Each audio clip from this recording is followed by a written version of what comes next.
बन्दाकोपी, यहाँ चाहिँ भात, यहाँ पानी तात्दैछ। अन्डा र गुन्द्रुकको झोल बनाएको छु। अन्डा र गुन्द्रुकको झोल पहिला हामीले सानोमा चाहिँ अन्डा गुन्द्रुकको झोलहरू पुरा खाएको मनपर्छ। यो चाहिँ हो अन्डा र गुन्द्रुकको झोल। यस्तो भएको छ। तपाईँहरूलाई पनि मनपर्छ होला। मलाई चाहिँ मनपर्छ।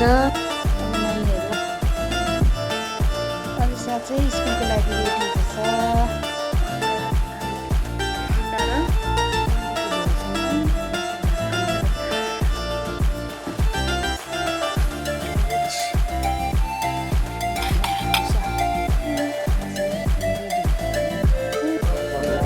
बिहान चाहिँ यसरी साफसफाइ हुन्छ।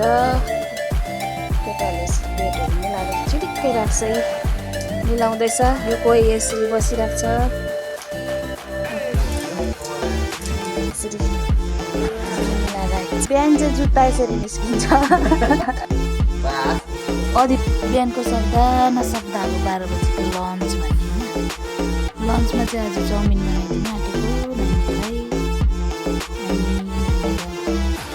रेडी छ। अरू चिजबिजहरू पनि यहाँनिर कटेर भइरहेको छ। काटेर प्याज, खुर्सानी, गाजर, टमाटर, धनियाँ, प्याज यसरी खुर्सानी छ। मुला, सिमी, गाजर, मलाई चाहिँ यस्तो के हालेको मनपर्छ, त्यही भएर बन्दाकोपी पनि छ। नानीको लागि हो लन्च। अरू नानीहरूको लागि चाहिँ मैले बनाएको छैन। नानीहरू भरै आउँछ। अर्को छोरीलाई चाहिँ 12 बजीमा ल्याउनुपर्छ।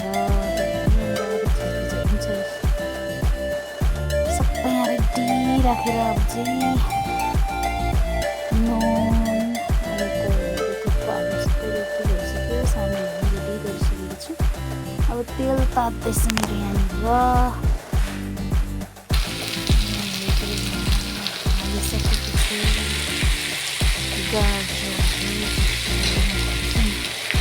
एकछिन ताप्नेमा चाहिँ मिक्स हुँदै गर्छ। त्यहाँबाट चाहिँ अब हामी थुक्पा हाल्नुपर्ने हुन्छ। एकछिन थुक्पा हालेर राखेर चाहिँ त्यहाँबाट चलाउने मिक्सिङ। त्यहाँबाट यसरी एकछिन छोडिदिन्छु। त्यहाँबाट टमाटर सस, केचप अनि धनियाँहरू लास्टमा हालेर राखेको। सबै मैले सामानहरू चाहिँ हालिसकेको छु।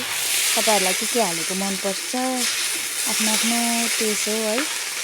मलाई चाहिँ यहाँनिर यस्तै सामानहरू हालेको मनपर्छ।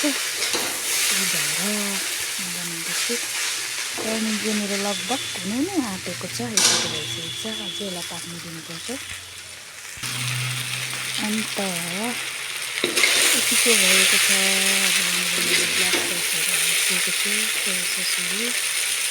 अनि जस्तो चलाउने चाहिँ अलिकति अप्ठ्यारो छ। यो खालको दालले चाहिँ अलिक अप्ठ्यारो हुन्छ। यतिको भइसकेको लगभग अब रेडी हुनु आँटेको छ। हामीलाई हामी आफैलाई पनि खाजा बनाउँदै मिठो हुन्छ, टेस्टी लाग्छ चाउमिन। अब मेरो चाउमिन चाहिँ रेडी भइसकेको छ है।